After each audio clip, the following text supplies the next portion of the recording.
Hello, and welcome to those folks joining us this morning. Thank you so much for being with us.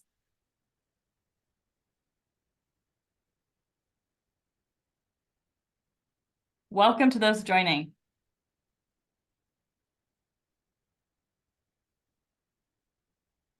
All right, as people trickle in, I'll go ahead and get started. Thank you so much for joining for the launch of the 2024 Women Waging Peace Report, the first in a new annual series of reports that leverage the experiences and perspectives of women peace builders around the world.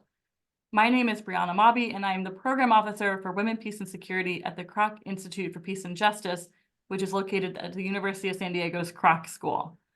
Our mission here at the Kroc IPJ is to co-create learning with peace builders, learning that is grounded in their lived experience, made rigorous by our place in a university ecosystem, and that can be immediately and practically applied by peacemakers to end cycles of violence. Today, we're presenting a report from the Women Waging Peace Network. Since 1999, Women Waging Peace members have been hand-selected to join this one-of-a-kind global network that works to end cycles of violence. With over 1,000 women peacebuilder members from over 100 countries and with 30 areas of peacebuilding expertise, the network drives forward evidence-based approaches to building more inclusive and peaceful societies. The network provides opportunities for women peacebuilders to learn from each other, make connections, and engage with leaders and researchers in the women, peace, and security field. The network has grown to be a powerful and inclusive international community of peacebuilding experts who are committed to ending cycles of violence through partnerships and initiatives. This new annual Women Waging Peace report provides a guide to policymakers and funders drawn directly from the recommendations and priorities of women peacebuilders around the world. These findings have been drawn from peacebuilders across countries, across conflict contexts and types of peacebuilding work, across age, sexual orientation, education level, disability, and migration status, among other factors.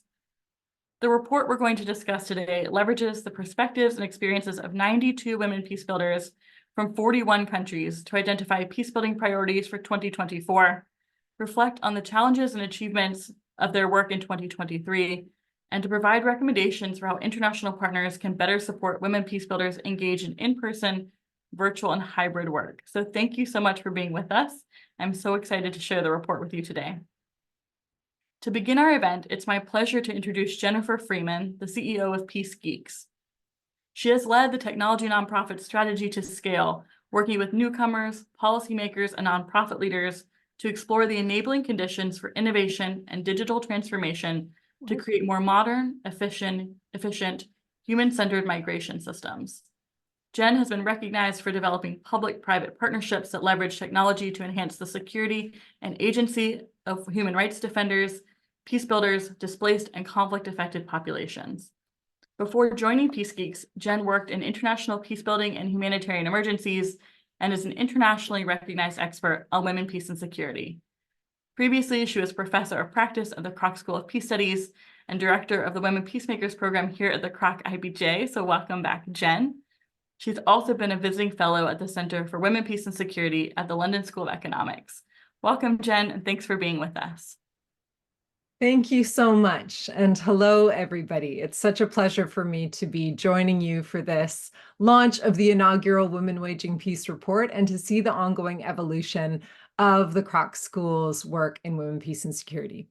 One of the core contributions of the Institute and the Kroc School to this field has always been this opportunity for the faculty and the staff and students to have an opportunity to learn directly from the experiences and expertise of women human rights defenders and peace builders on the front lines of peace building work around the world.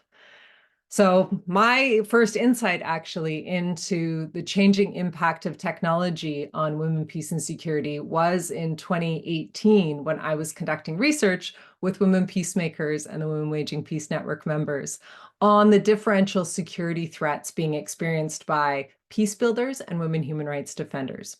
Yet in the responses to that research, both peace builders and human rights defenders repeatedly cited not only the offline surveillance and threats that they were experiencing, but increasingly the women spoke of the prevalence and growing impact of digital surveillance, the tracking, the social media stalking, and online threats they were receiving. It became obvious that just as our lives are increasingly lived fluidly, both online and offline, so too have the threats that so many women peace builders and human rights defenders face evolved with them. We've seen the previous distinctions that we had across all sectors of our lives disappear. We used to talk about e-shopping. Now we just talk about shopping. We used to talk about our mobile phone. Now we just talk about having a phone. And as we all experienced, the advent of the COVID-19 pandemic rapidly accelerated that move, forcing everything that we did more online. And unsurprisingly, this has had differential impacts across socioeconomic, political, geographical, and gender lines. So as we in Peace Geeks have seen in our international work with women and men and gender non-binary people, and a lot of additional research has substantiated, the pandemic heightened the digital divide globally. Factors such as weak infrastructure, inconsistent electricity, expensive telecommunications really impede the affordable and reliable digital access that so many of us need to live both fully online and offline. And additionally, we and a lot of data has shown how digital access and digital literacy are deeply gendered. Where digital devices, we've noticed where they are rare or shared, men are more likely to control access. And where digital devices are more prevalent than, while they are more prevalent than ever, digital literacy is uneven, with more men than women still having moderate to advanced technological fluency and skills. So it's incredibly important for this report and others to highlight the gender digital divide, call it out, and make sure that it is being urgently addressed by donors and governments. Additional research shows that issues such as the lack of gendered parity and discriminatory organizational culture that exists, unfortunately, across the tech sector, it's been increasingly well documented. It substantiates that online spaces, the internet itself, was designed and thus far has been governed overwhelmingly by men, resulting in both a lack of analysis and understanding of the experiences of women and non-binary gender individuals, and the particular ways in which those spaces are hostile to women peace builders, activists, and human rights defenders are thus particularly important for us to understand. This year, as just one example, more countries and people will vote for their elected leaders than in any year in human history. And last week, the major tech companies unveiled a new industry accord at the Munich Security Conference to fight back against what they call the deceptive artificial intelligence election content, or as what we would say, the prevalence of deep fakes, completely manufactured video, audio, and images of politicians or other individuals saying or doing things that's completely fabricated. And we can see how this presents an increasing threat to the integrity of the major democratic elections across the world this year. So as our security threats are rapidly developing, how are women and girls being affected?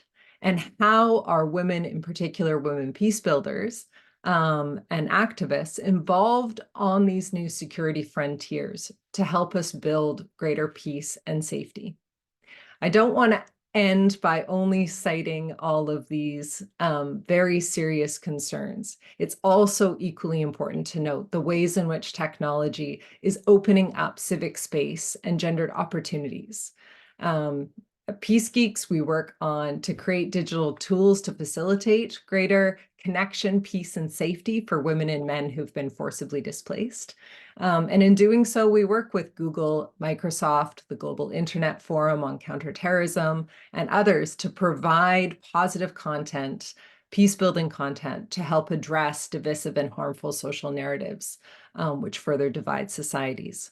So I am particularly interested in getting the opportunity to listen to the panelists today, to read and learn from this report and share it with my networks, because it is incredibly important in this rapidly changing time for us to continue to learn from the women who are experiencing these changes at the moment on the front lines and learn from their ingenuity and innovation in how they are incorporating these changing trends into the important peace building and human rights work that they're doing around the world. So thank you so much for having me. I really look forward to reading the report and hearing more. Thank you so much, Jen. And I absolutely agree. I'm excited to hear about the innovation and ingenuity that our panelists have to share and that our network members shared with us in the report. Thank you for being with us today. I'm going to present a few key findings from the report, and then we'll move into the panel and you can hear from the amazing peace builders here in the event. As I mentioned, this is the first in a new series of reports. Every year, the survey-based report will provide an analysis of the work of women peace builders, the progress they've made, and the challenges and opportunities they're facing. Over time, we'll be able to create longitudinal analysis by keeping our questions the same. However, each year, part of the survey will focus on a new theme for that year that's particularly salient at that time. This year's theme is how women peace builders' use of technology changed during the COVID-19 pandemic. This report brought together the perspectives of 92 survey respondents from 41 countries. Across regions and contexts, different types of work, their voices united around some key priorities: supporting gender equality, supporting conflict prevention, and addressing gender-based violence. Other key issues rose to the top of the priority list as well, such as human rights violations, education, post-conflict reconstruction, children's rights, climate change, and development issues. But these top three were the top identified by the network. While it may be expected that members of a network focused on women's leadership and peace building would identify gender equality and gender-based violence as priorities, I found the focus on conflict prevention surprising and intriguing. They identified it both as work they are doing currently and as work that should be a priority. Conflict prevention is relatively underfunded compared to other sectors of peace building. In 2021, the members of the Development Assistance Committee, which is a forum of many of the largest providers of aid, allocated only 3.8% of total official development assistance to conflict prevention, which was a 5-year low. However, the women peace builders who took this survey emphasized the importance of conflict prevention both in their current work and as a future priority, despite this low level of funding. We asked our members how they felt that national level women, peace, and security policy in their countries supported their work. And generally speaking, they didn't feel like it supported them well. As of 2023, 107 UN member states have adopted a Women, Peace, and Security National Action Plan, or NAP.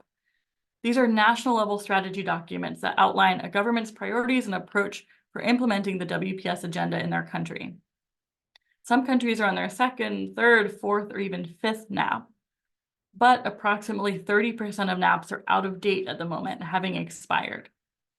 Programming and policy vary widely, what's covered vary widely. And even when strong frameworks are created, strong implementation does not always follow. 47% of our respondents felt that WPS policy and programming in their countries does not support their work well. When asked what should come next or how it could be improved, respondents highlighted the need to implement existing policy or to budget for existing policy, to focus on grassroots level peace building, and to address a greater range of issues, including climate change, migration, and displacement issues. When we asked respondents how often they'd received threats in 2023, 74% of people who responded reported receiving at least one threat last year.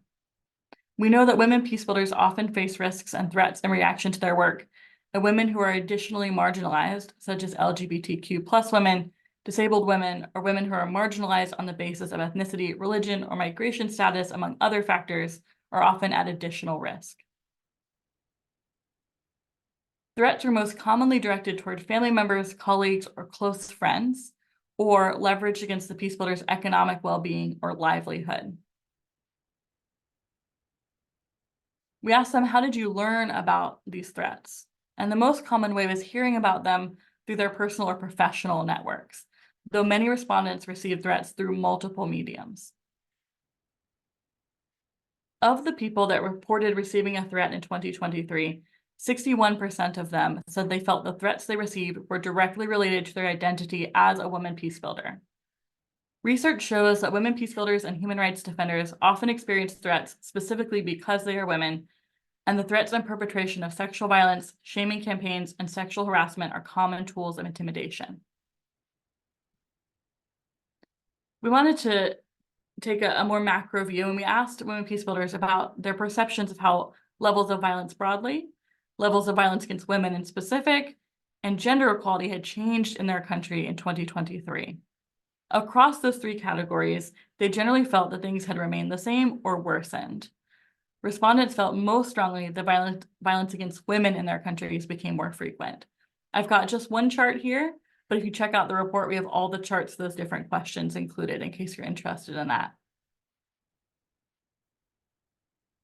Now I'm going to move on to our theme of the year, let's say, which is how use of tech changed during the pandemic for women peace builders.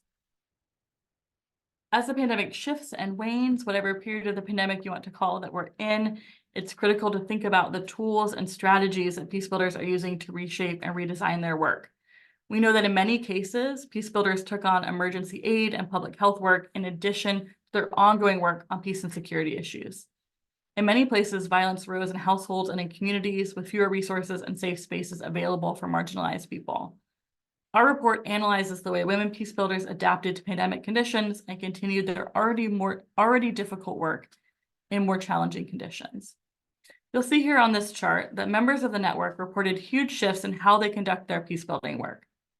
We asked them to report the percentage of their peace building work that was virtual, hybrid, or in person before the start of the COVID-19 pandemic, at the height of the pandemic in their country, and in September 2023, which is when we took this survey. You'll see that these members reported their pre-pandemic work was conducted nearly completely in person. And at the height of the pandemic, most of it, though not all, was conducted virtually. And then as of September 2023, the median percentage of in-person work was at 50%. Across all these time periods, hybrid peace building remained very low. So we asked them, what was hard about this? Across participants, they said that it was a challenge, particularly due to lack of stable internet access and lack of computers and other equipment necessary for online work. Working online made it harder to connect to donors and partners. This is the chart for virtual work, but for those engaged in hybrid work, they also found it challenging to manage communication flows and to balance participation between in-person and virtual participants. We also asked what worked, what was a benefit? Women peace builders cited the ability to participate from any location, particularly in big international meetings, and the opportunity to connect with partners across distances. Some of them gave examples that they were able to participate virtually in a UN meeting, for example, and give input, even if they aren't able to be there in person. So we saw an expansion of access to some, particularly in the global north, meetings and conferences. Despite the challenges posed by shifting to virtual and hybrid work, women peace builders around the world forged ahead to mediate conflict, provide aid, and foster dialogue. They incorporated new approaches, platforms, and skills as they did this work. The most commonly used tool for virtual and hybrid peace building work was Zoom, followed by WhatsApp and Microsoft Teams, which I'm sure won't surprise folks listening in today. I was surprised by the number of skills peace builders had to build as the pandemic started. So of those respondents who said they used Zoom, 66% said they had to learn the tool since the start of the pandemic. And of the respondents who used Teams, 74% said they had to learn how to use it since the start of the pandemic. No one reported receiving support from funders to make this transition. Learning new technology while continuing ongoing work and managing their own lives during a pandemic proved challenging. Additional support from funders might be helpful in managing these transitions in the future. I'm excited to introduce you to 3 members of the Women Waging Peace Network to share their experiences and perspectives on these themes and to talk about how they've innovated, how they've done this work in the wake of a pandemic. We're going to talk both about those priorities mentioned at the beginning of my presentation and also get into the details of how one works during a pandemic in this field. So I'm proud to introduce our 3 panels. Marta Segura is a peace building expert from Colombia with 30 years of professional experience coordinating NGO networks to influence public policies to prevent violence against women and children. She founded a foundation to work with displaced women and children in poor communities in alliance with the government and NGOs. She's been a member of the Women Waging Peace Network since its inception in 1999. Yes. Karine Dassa is a social justice activist and peace builder from Cameroon. She is a recognized and dynamic youth leader with experience implementing campaigns and advocacy, advancing women's rights, gender equality, and sustainable development. And finally, Draga Gajic is a political scientist and gender equality and social inclusion specialist from Bosnia and Herzegovina. She is the author of 4 books and numerous research papers in the field of gender studies, women's history, women's heritage, gender-based violence, gender and peace, and art and peace building. And I'll flag that both Karine and Draga are also partners in the U.S. Department of State funded Supporting Her Empowerment, Women's Inclusion for New Security, or She Wins project, which we are proud to implement in partnership with Search for Common Ground. Welcome to our panelists. Thank you so much for being with us. Martha, my first question Thank is you. for you. Just a minute. Am I able to share? Yes, you should be able to share. Okay. So my question for you is that among those top 3 priorities that network members identified for 2024 is addressing violence against women. And I know that you work on this issue. Could you speak to why this issue is so important and how you work to address it in Colombia? Okay. Thank you for inviting me, Brianna. I'm very happy to be here. Yeah, I want to show you where is Colombia. Colombia is at the corner of South America, and we have almost 52 million inhabitants.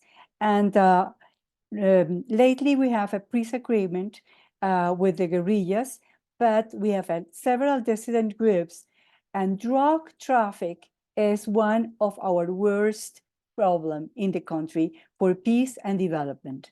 And how we understand violence against women, we understand violence as a violation of human rights, an obstacle to achieve equality and development and peace. The government of Colombia, civil organization, and the church, the Catholic Church and other Christian churches struggle against it by introducing norms and laws and programs and projects to protect women, but it is not enough.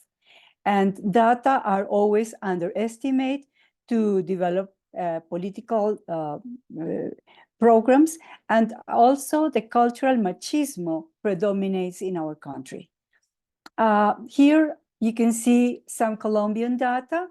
I am not going to read every data. I'm going just to show you how we have feminicide, 14 feminicide daily, and what happened with the suicide of women after the pandemic. It increased a lot. Family violence increased a lot during the pandemic. We didn't have any data, but then universities and research centers collect data to see what happened. Sexual abuse and adolescence pregnancy was also higher. And it starts nowadays trafficking and prostitution of women and girls because of the sexual tourism in Colombia. And violence against women and children are culturally tolerated. And this is something that we want to change. Our work in the last 3 years after the pandemic is to prevent early pregnancy because of the effects of early pregnancy in girls and boys. We also are working in training to avoid corporal punishment to children. Why? Because research showed us that the children learn very early to have a response to think that the corporal punishment is to solve conflict. And we also work with mothers in sensitive and positive parenting, and also with sexual and reproductive rights for women and girls, with schools and other organizations. And we have an alliance for digital marketing to women entrepreneurs. Building healthy family attachment is our best program to protect girls and women from family violence.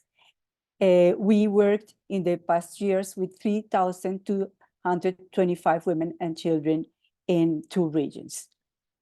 And this is what I want to share with you.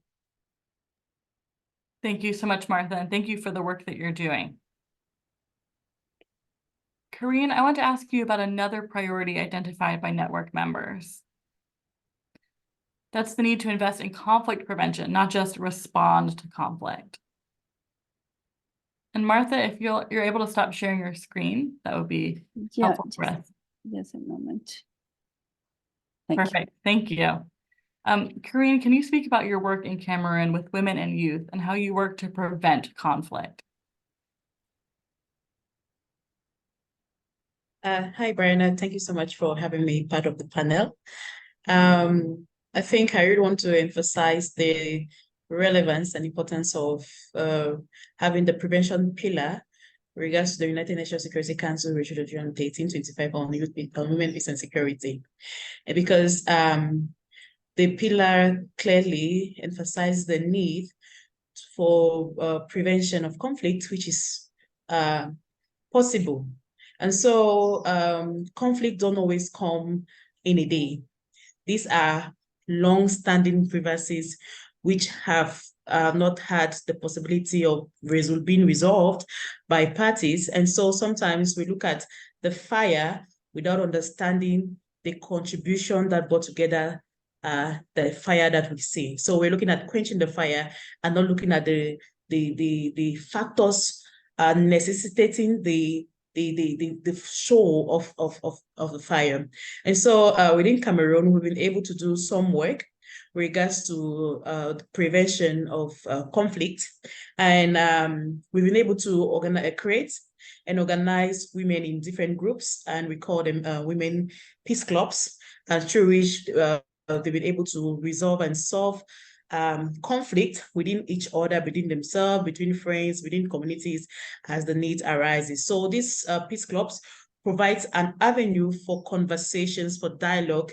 And I think it is a strong tool when we look at focusing on empowering communities, grassroots communities, especially those who have been exposed to violent conflicts.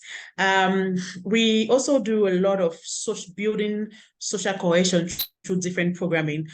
For example, we have community joint programs where we try to organize communities to jointly do programs together as a way of building social cohesion, building love, building trust. Because for us, the context, which is an ongoing conflict, is ongoing. We use also sport, which is a very important factor because sport unites people, especially football. During football matches, people don't turn to look at who you are, where you come from. They look at how best you play and the joy and satisfaction that they derive from sports. And also the use of sociocultural activities has really worked for us, especially with young people. We recently did a program during the celebration of the National Youth Day, where we had young people who were contesting for the first position in choral singing, traditional dancing, and so many other disciplines. And so those activities build this bond, and that is a strategy for us also to build trust and social cohesion. And also when we talk about prevention of conflict, if you look at the analysis of most conflict, we realize that conflicts has some issues of economics attached to it, the deprivation of economic resources, and especially within my context, these are some of the themes that really resonate, the issues of economic. And so when people are not exposed or don't enjoy economic resources, for example, or don't have economic opportunities, they're able to develop this violent behavior because they feel like their needs are not met. And so we do economic empowerment programs, especially for us, for survivors of sexual and gender-based violence in conflict. We ensure those who want to go to school are able to, teen mothers can go to school. Those who want to learn a skill, income-generating skill, they're able to learn a skill, hairdressing, sewing, and baking. And through that, they're able to economically empower themselves. And through those different programs, we provided survivors of sexual and gender-based violence, mama kits, baby delivery kits. We also do trauma healing, which is in different facets, locally, by communities, groups, and also individually, those who have been exposed to violence. Because when we look at conflict prevention, those people who have been exposed to so much violence tend to react in certain specific ways based on their experiences. And so we also focus on trauma healing as a tool towards conflict prevention, and which has also been part of our work in Cameroon, working with young people, working with women, and ensuring that communities have access to this information around prevention so they can work together towards the prevention of violent conflicts in their different communities. Thank you very much. Thank you, Karine. And I think reflecting on those cycles of violence, right? Thinking about how we have to end cycles and address those structural challenges is so fascinating. Thank you. I realized I forgot to mention that we'll take questions from the audience. So please put your questions for our panelists in the Q&A box, and we'll come to a Q&A period in just a few minutes.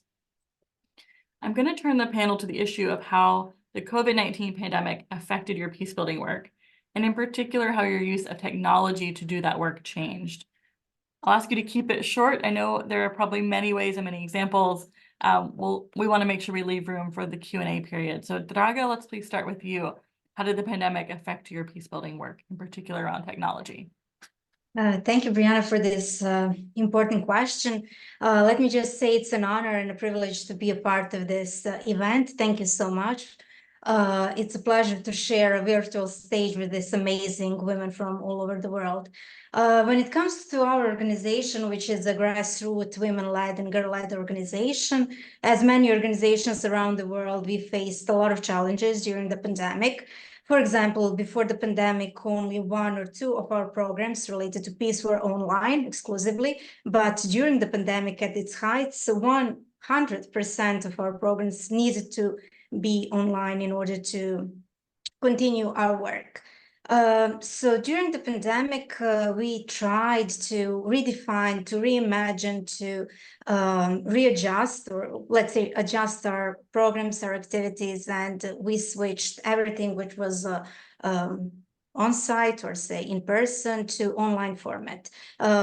Our peace intensive workshops, also our peace school, all activities which were related to art and peace building, which was a bit hard because we know that art, it needs to be seen. In some cases, you need to touch to feel it. But thanks to amazing apps and tools, we adjusted. At the beginning, it was challenging because as many organizations, we only used, let's say, a basic tools and basic apps. And in a short period of time, we needed to become tech savvy, to become tech experts. So now, a few years after the pandemic, or in this post-pandemic periods, we as team members and all of our volunteers and participants and beneficiaries, we are all experts in Zoom, MS Teams, Miro, Big Blue Button, you name it. Each and every app we are able to use it in our work. So all of these challenges transformed into opportunities. So I believe that our story is a very transformative and inspiring story because a year which happened as one of our most challenging years for us as an organization turned out to be the most successful year, even though using this term successful in the context of pandemic isn't maybe proper, but I hope you understand when I say successful, meaning we transformed, we introduced new programs, we reached new beneficiaries, new participants, and we reached audience who usually don't attend our programs. So yeah, that's pretty much it for this question. Thank you, Draga. Karine, we'll give you the same question. How did your use of tech change during the pandemic, and how did that affect your peacebuilding work? Thank you very much, Brian and Draga, for that amazing contribution. I think during COVID-19, what we watched on the media was so frightful, and someone like me, we felt like we're all dying because of the images that we saw and work, the lockdowns, the restrictions, And I mean, it brought some high level of panic amongst us, especially those in Cameroon. We felt like, oh, COVID will come and we've gone. And so we had people who were going through so much traumatic exposure and experiences because of the pandemic. We had some of us who love doing grassroots work were not able to go into the field and meet the women and talk to these women the way we've always been doing, I mean, for the past years. And so it brought some level of anxiety, and we're like, personally for me. And so we had to re-strategize and change the way we do things and do it, I mean, virtually. So for someone like someone like me, I work in a grassroots context, and sometimes the places I work, there is no signal, there's no electricity. And so how do you get to the people whom you've always been providing these services to? So we had to buy mobile phones, and we had people who called community focal points who had these mobile phones. They were able to report to us cases because we were so passionate about issues of gender-based violence, and we were able to report to us. And I mean, we know it was not that efficient because we've always wanted to go to our communities, but the community focal points who were provided with these phones were able to give us information as to what was going on in the community, and we could as well support and follow up from them. We had to create WhatsApp groups to support ourselves first as activists, as women's rights actors, because some of us were going through depression. We felt like the whole world was we're shaking, and we're gonna die. So we had to create this support group where we could share information, stand together with each other. And that also we had to incorporate in our own work. We had to create a WhatsApp group where our clients, those we work with, were able to talk to us when they have any concerns, were able to share their experiences, were able to report and monitor cases of rights violations, and give us feedback of what is going on in their community amidst of the pandemic. And also something so amazing that happened was the fact that we had to learn how to work virtually.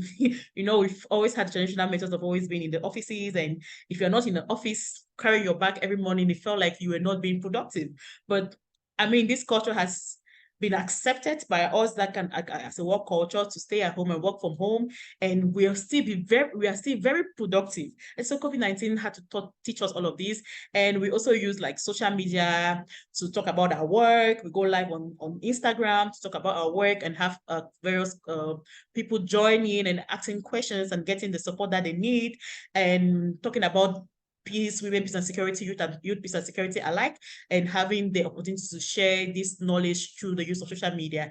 And now we use also Zoom, Teams, WebEx, and all the other applications to organize trainings where we train young people on WPS, and also help, like we had exciting opportunities where mothers, daughters or children had to support their mothers with using these applications so that they could be part of our meetings. I think that is basically some of the ways that COVID-19 had to reshape our work. Although we had difficulties, like in my context, electricity, access to data was a constraint, the power, the network issues, but I think after COVID-19, there are some values we've been able to, or work culture we've been able to adapt working virtually, and we've also been very productive. That is how possibly COVID-19 affected our work as an organization. Thank you. Thank you, Karine. And I think across Draga's answer and your answer, thinking about how to be innovative about building that connection, right? Draga talked about it in terms of through art, or that tangible connection. You spoke eloquently about it as psychosocial support, building that social connection. Yes. And so how do we think creatively about doing that when we can't be together in person? Martha, I will turn over to you the same question. How did your use of tech change during the pandemic? Yes, I'm going to share.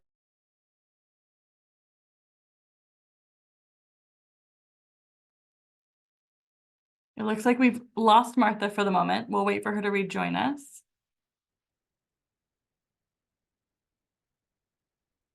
Can you see my slide now? Not yet. Not yet. Okay. Okay. One of the things that changed definitely during pandemia, violence against women increased, violence against children increased, early pregnancy increased, no income, mental health problems, and hunger. Hunger changed our priorities. So we decide to give the mothers food once a month in local and little shops near homes, because they were without incomes and without food. And what else changed? We donate tablets and give digital training to women in several places, because they didn't have not even phones or tablets or computers. So we decided to donate and to give training and support the women with these tools. What else changed? We had all our seminars, all our capacity building plans, everything was virtual. And we had a lot of difficulties because in small local areas, they have a very bad internet, but we decided to give them money to connect, because without this money, it was impossible that we transfer money to connect for our sessions, only for our sessions. And this was very, very good. And another thing that we did with 4 universities in Latin America, one was in Peru and Argentina, and another in Mexico and in Colombia, was to build family mental health seminars. And what we did, and I think it's very interesting, was that the parents had to send us 2 or 3 minutes videos about the problems that they were dealing with, teenagers. And also the teenagers sent us what they feel being at home every single day for almost a year. So this was our work that I wanted to tell you. Thank you. Thank you very much. And I'm thinking about your connection building and your communication across countries, right, in the work that you've been doing. And it echoes some of those findings in the report about one of the benefits of working online is that you can coordinate with folks that are far away from you. Thank you for sharing. Draga, I'd like to go back and hear more from you about how you've used digital tools in both virtual and hybrid formats. How did this impact your work? Thank you, Brianna. Well, we started one step at a time. As organization, we told ourselves, okay, let's start with ourselves, meaning let's start with MS Teams, let's start with Slack. Let's try to switch the project management cycle into the virtual sphere, and that worked. Also, we started with some programs like virtual peace book club, which also was a success because, you know, people had a lot of time and they were interested into reading and to share their insights in a comfort of their home. Some of the programs which were like a traveling peace theater, that was a bit challenging because the concept of travel was impossible during the pandemic, but we continued with our rehearsals in a virtual format. And after the situation was safe, we continued with our theater plays across the country. One thing which affected our work currently, or meaning in the future, we stick to some of the tools and some of the apps. We started with online at the height of the pandemic, then we switched to the hybrid format, but like you mentioned, even in the report, hybrid formats have some pros, but also some cons. Nowadays, we try to combine, meaning to stick to the online or stick to the in-person, not to focus on hybrid format because of the cons you already mentioned.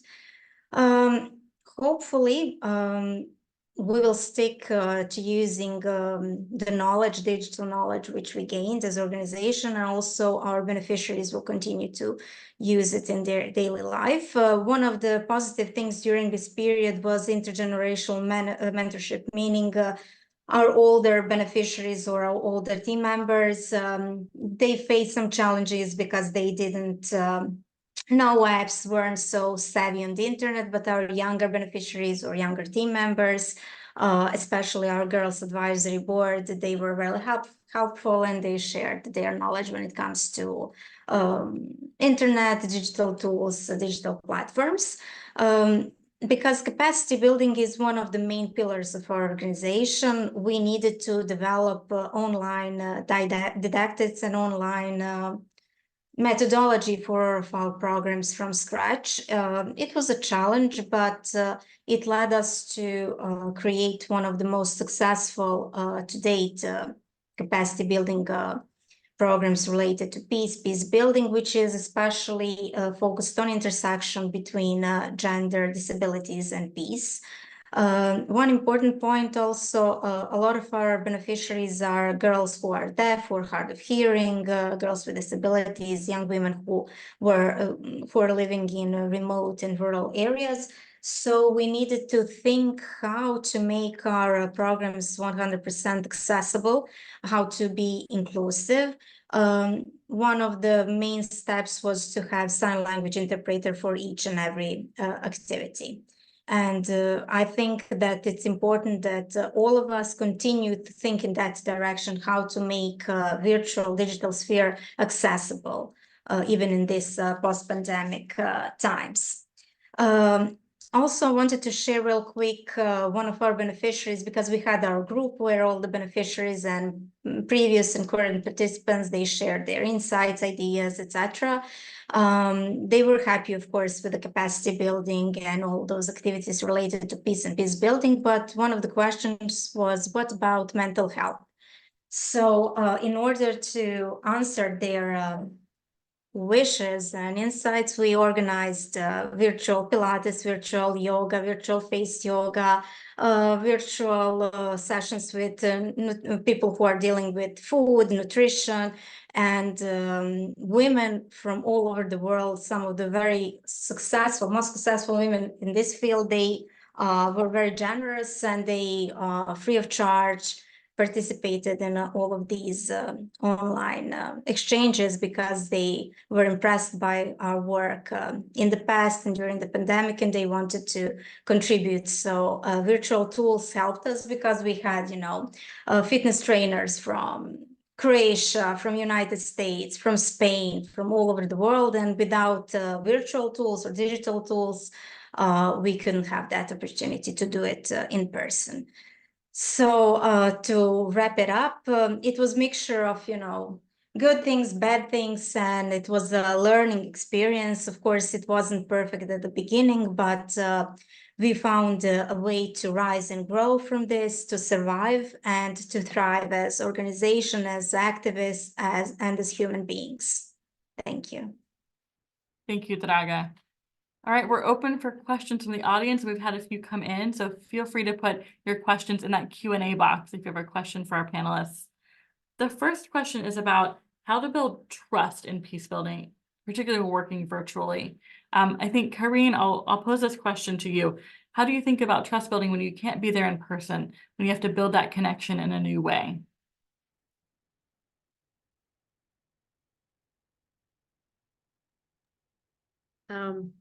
Thank you so much, Brian, for the question. I think that is a very complex one, because, when you've been so familiar with being there in physical, and I think trust building has to do with more mental than physical, because you get to talk about some pertinent issues. And when you are addressing the issues directly to the individual, there's a kind of like the response, if that is your target. Because I think if you want to do trust building, you need to understand the context so well. You need to understand, you need to be able to highlight the issues correctly, and have a kind of expectation at the end of the process. And so I feel it is possible and is doable. And what you have to look at is, did I achieve my objective? Sometimes you look at people, you meet people who we come across with so much bitterness in their hearts, towards specific people or specific issues. After a one-on-one conversations, probably virtual, on phone or wherever, you see from their response a change in their mindset and perspective. So I think that is possible because based on that, you're able to determine if you were successful in this action based on their responses, based on what they are looking forward to, based on the recommendations. So I think probably, yeah, that would be my answer. Thank you, Corinne. And it touches nicely on another question we received actually, which is how do you balance doing some of that essential support? So the mental well-being, the physical well-being, many of you mentioned hunger being a challenge, for example, while also keeping your eye on those long-term peace building goals that you want to work toward continuously and not kind of lose this time to make progress. How do you balance those two competing interests, let's say, or goals? And I think I'll give this to Martha and then Draga. Would you rephrase your question? I think it's For sure. How do you do both the short-term essential work to support people who are hungry, for example, but also continue toward your long-term peace goals in your work? Yeah, I showed you the slide about the girls who received the tablets. They were the same girls who received food for 8 months. We had donations from people, and so we did both. And when they came for training, they came for training. They were really grateful that we support them with food and things for the babies, for example. And so they needed something to, for example, for menstruation and for the kids, basic stuff that they didn't have the money to buy. So after that, they wanted to share with us more. They wanted to be part of the foundation. They wanted to bring other women in.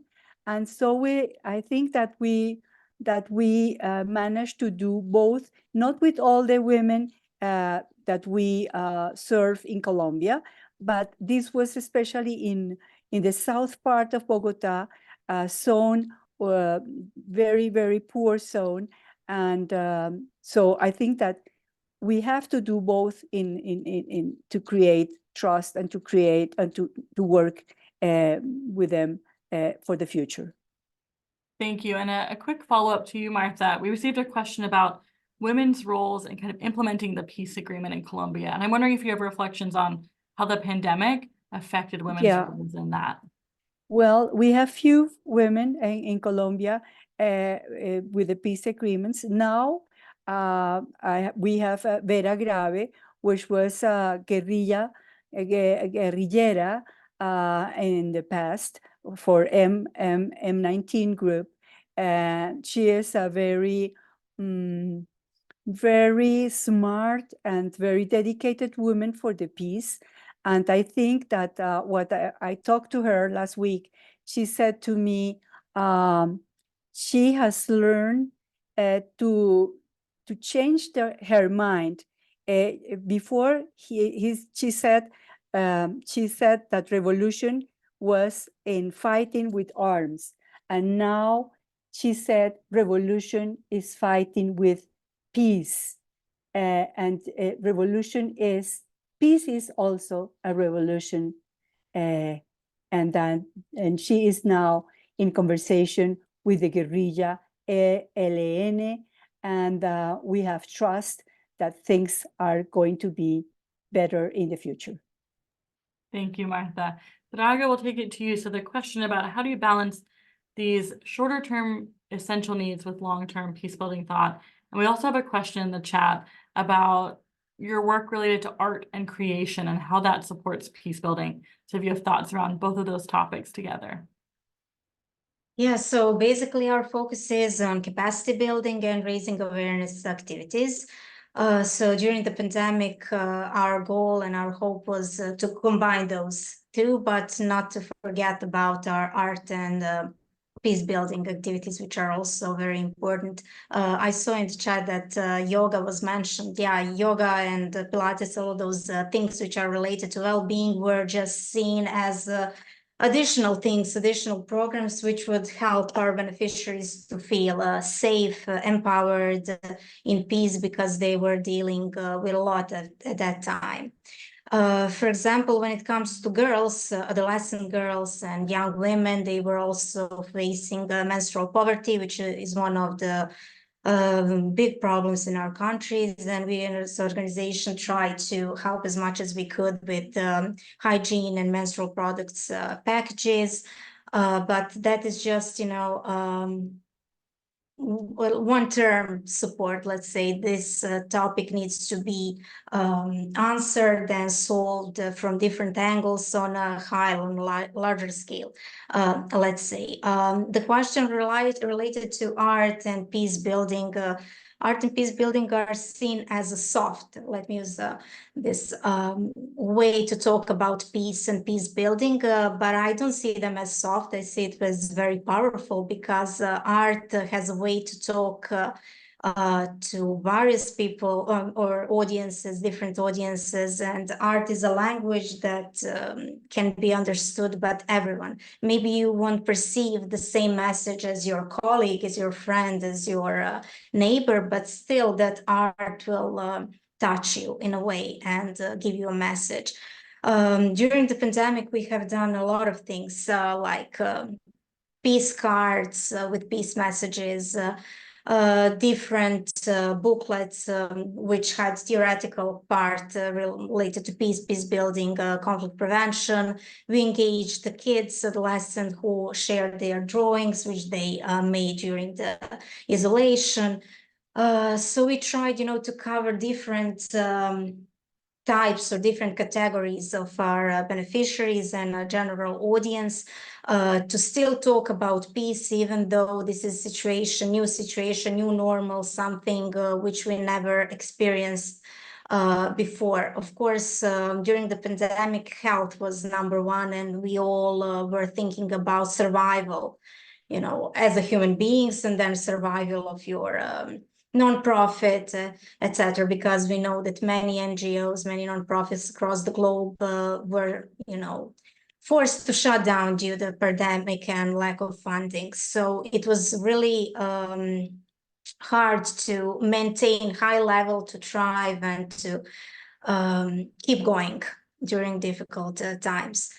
Also, one important thing is that we try to use that time when we were, at our computers, at our homes, to, for example, collect information about peace builders from the past, peace activists from, 19th, 20th century, women peace activists for our country and our city, and to think how to share their stories, because many of these women are forgotten, neglected. So that time was very used, very well used, let's say. I hope I answered. Talking about art and culture as tools for peace building is a very broad topic, and we would need one or two more webinars. So, yeah. Thank you, Draga. And unfortunately, we are coming to the end of our time. Thank you, Martha, Karine, and Draga. I hope you all will take a time to read the report. My colleague is going to put up a QR code. You can go read it right now. It's freshly launched. The report includes a full list of recommendations, and I'm going to highlight just a few as we wrap up. The survey found that our network members were clear that for 2024, international partners and funders should support conflict prevention efforts, incorporating a gender-responsive and intersectional approach. They should invest in women peace builders as leaders in preventing conflict, not just responding to it. They should also continue to prioritize funding national level campaigns to bolster gender equality and reduce gender-based violence. As we heard from our amazing panelists, the pandemic and the shift to virtual and hybrid peacebuilding work proved challenging for many people. International partners and funders should support women peacebuilders through technological transitions by providing equipment and supporting strong telecommunication systems. They should provide training and support to ease the shift to new software or platforms for virtual and hybrid work. And they should continue offering virtual and hybrid opportunities to engage at the international and national levels. We heard very strongly that that was a game changer for many of our network members to be able to Zoom into a meeting happening, say, in Geneva. And additionally, provide funding for women peace builders in a way that understands that their work is not just in peace and security, but often across health, supporting people who are hungry, all the things you heard from our peace builders today, understanding that their work is cross-sectoral and funding needs to take that into consideration rather than offering only siloed opportunities. So thank you so much for joining us today. You can find the full report there using the QR code. I'd like to thank my co-authors, John Porton and Carol Coman, and my colleague Ashley Boren for helping to manage this event. Thank you again to Jen, Martha, Karine, and Draga, and thank you all so much for being with us here today.